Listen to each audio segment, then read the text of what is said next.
Kalau ada orang meninggal dunia, ada dua tempat yang menangisi.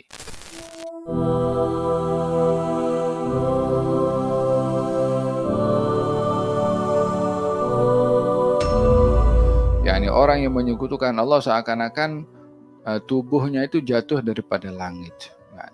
Kif tubuhnya jatuh daripada langit? Bila dia pergi ke langit sehingga dia boleh jatuh? Gambarannya adalah menyatakan bahwa setiap amal perbuatan manusia itu akan diangkat kepada Allah Subhanahu wa ta'ala.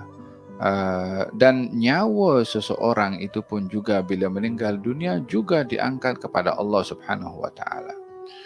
Oleh sebab itu, ketika dikatakan oleh Sayyidina Ali bin Abi Thalib karamallahu wajhah, idza mata ar-rajul bakat alaihi mawdhi'an.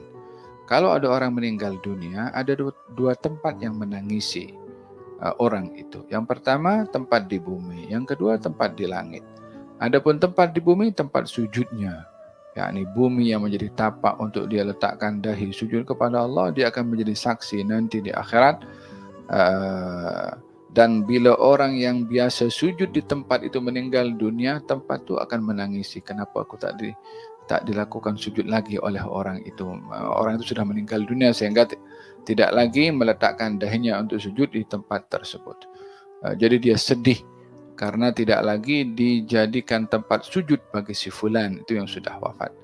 Dan yang kedua, satu tempat di langit. Tempat di langit maksudnya mas'adul a'mal, tempat naiknya amal, tempat laluan di bawah amal perbuatan manusia, macam lift, macam ada tangga. Amal perbuatan manusia diangkat pergi ke langit, sehingga bila orang itu wafat, tidak lagi laluan amalnya itu dilalui oleh amal perbuatannya, karena sudah wafat dan tidak lagi boleh beramal.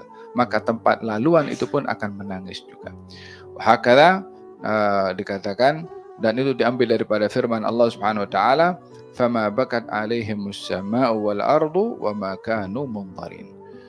Dan tiadalah langit dan bumi itu akan menangisi kematian Firaun. Yani langit dan bumi tidak menangis atas kematiannya Firaun. Kalau begitu, langit dan bumi menangisi kematian orang-orang yang beriman.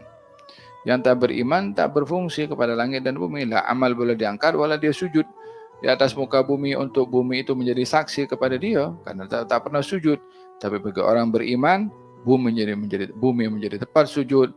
Laluan amal di bawah ke langit pun menjadi kehormatan bagi laluan tersebut karena menjadi jembatan kepada amal seseorang itu.